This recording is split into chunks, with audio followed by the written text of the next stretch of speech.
Tak my jsme před pár lety si uvědomili, že nás čeká v Litomyšli velké výročí narození našeho největšího rodáka Bedřicha Smetany, tedy 200 let. No a začali jsme připravovat projekt a začali jsme také schánět finance. Ukázalo se naštěstí, že zrovna evropské dotace jsou vypsány, tudíž my jsme měli variantu A, plnou variantu menší, pokud by se v externí financování nenašlo, to se naštěstí našlo.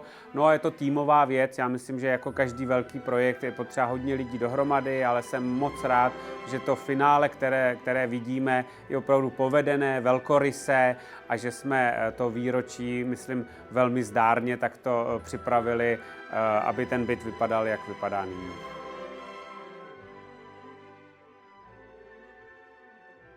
Umístit klavír do rodného bytu Bedřicha Smetany se má tak jako samo sebou. On zde byl, respektive malý Bedřich zde v Litomyšli na piano, na klavír hrával, tudíž samozřejmě do expozice se to hodilo.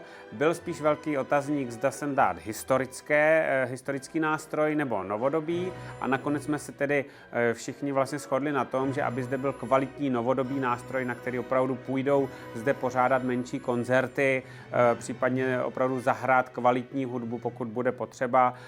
Takže to byla taková debata, ale to, že sem klavír patří, bylo asi bez debat a bez nápadů, to byla jako jistota od začátku. Celý návrh nám připravil pan architekt Všetečka, se kterým jsme měli v Litomyšli zkušenost také z regionálního muzea.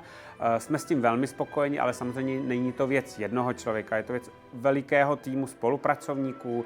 Bylo také několik debat, pan architekt nám to představoval také jak veřejnosti, tak zastupitelstvu, ale myslím, že právě v rámci těch debat a těch drobných posunů jsme velmi spokojeni. Ta prvotní myšlenka, že bude nějaká multimediální místnost, takzvaná bývalá zlatá místnost, nebo poté modrý pokoj a tak dál, to od začátku si pan architekt držel a myslím, že se to povedlo opravdu velkoryse, že je to zajímavé, že nakoupil se nábytek, myslím, ve 4 nebo 5 zemích Evropy, který se nechal zrestaurovat a opravdu ta koncepce, s kterou nám připravil jako studii, tak se víceméně zhmotnila a mám pocit, jsme velmi rádi, ale nejenom my, ale jak mi říkali provozovatelé regionální muzeum, také návštěvníci odcházejí opravdu velmi spokojení, jsou zde emoce, je to moc hezky uděláno a chtěl bych všem, kteří se na tom podíleli, velmi poděkovat.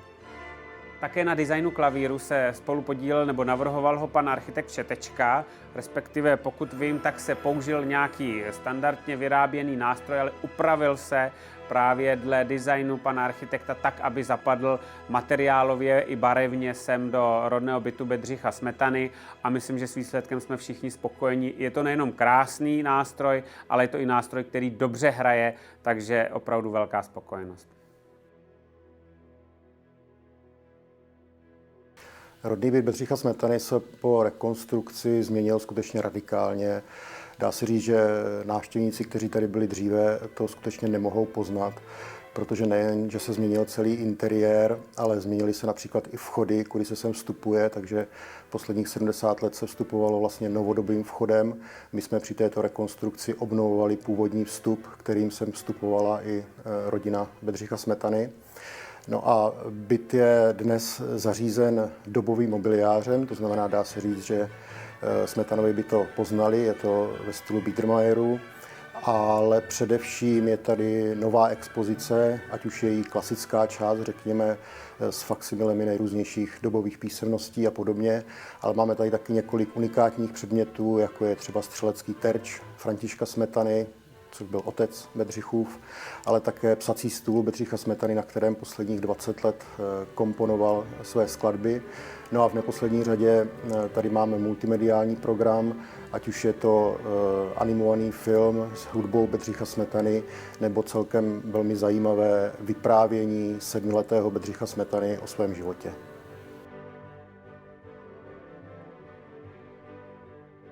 Klavír nepochybně do této expozice patří, protože Bedřich Smetana, kromě toho, že byl úžasný skladatel, tak byl také výjimečný klavírista, takže například už v 6 letech zde v Litomyšli poprvé vystupoval jako geniální klavírista a měl obrovský úspěch. Takže klavír v této expozici byl vždy. Mívali jsme někdy starší křídlo, dnes jsme se rozhodli pořídit naopak křídlo současné, moderní, byť designově upravené podle návrhu architekta právě pro tento prostor. No a svůj křest klavír měl při vernisáži, která se uskutečnila v červnu 2024. Myslím, že se tam předvedl ve velmi dobrém světle.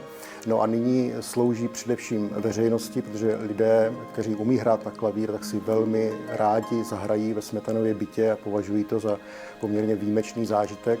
Ale plánujeme i jeho profesionální využití, hlavně ve spojitosti s festivalem Smetanova Litomyšl, ale také se zámeckým návrším, které zde v pivovaru zámeckém pořádá řadu akcí.